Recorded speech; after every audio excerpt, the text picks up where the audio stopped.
Magandang araw. Ako nga pala si Lance Andre at tatalakayin natin ngayon ang katotohanan batay kay Rizal. So, sino nga ba si Rizal?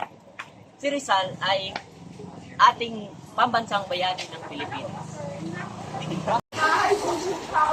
Una, pinanganak si Rizal noong June 19, 1861 sa Calamba, Laguna.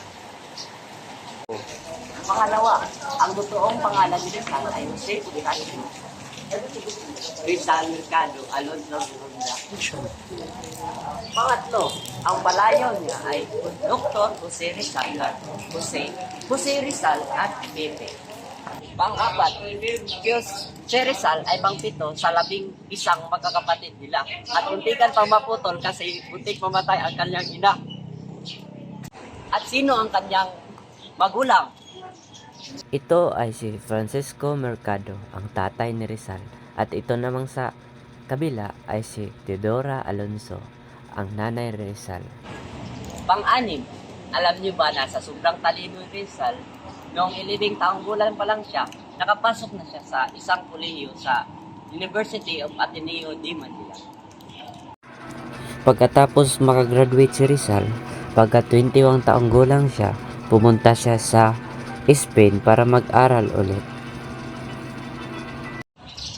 Pang-pito, alam niyo ba na si Jose Rizal ay isang pulimat na tinagurian na mahusay sa lahat ng lingwahe at dahil sa kahusayan niya, natuto siya sa 22 na lingwahe at isa din siyang writer na may isinulat siyang mga nobela noon na binansagan talaga sa kaniyang talino.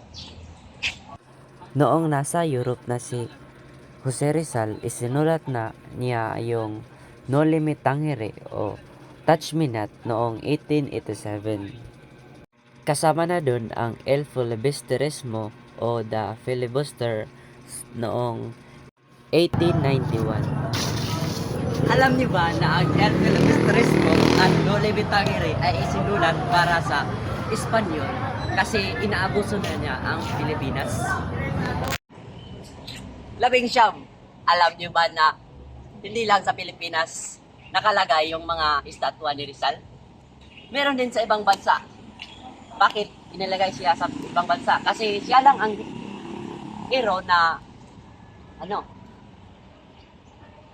gamit ng espada para makipaglaban. Ginamit lang niya ang kanyang utak para maisulat ang mga nangyayari. Kaya tinawag siyang national hero ng Pilipinas. 10.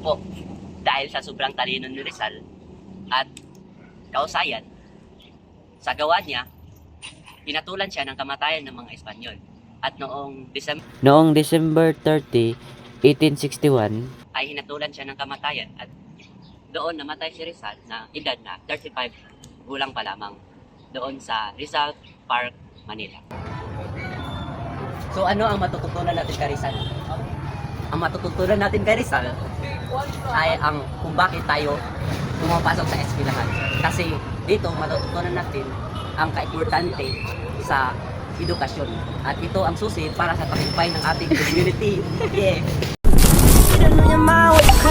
Girl, let me provide your needs. Freaky girl under the sheets. Would you love when things start slowing down? I know you got me, baby.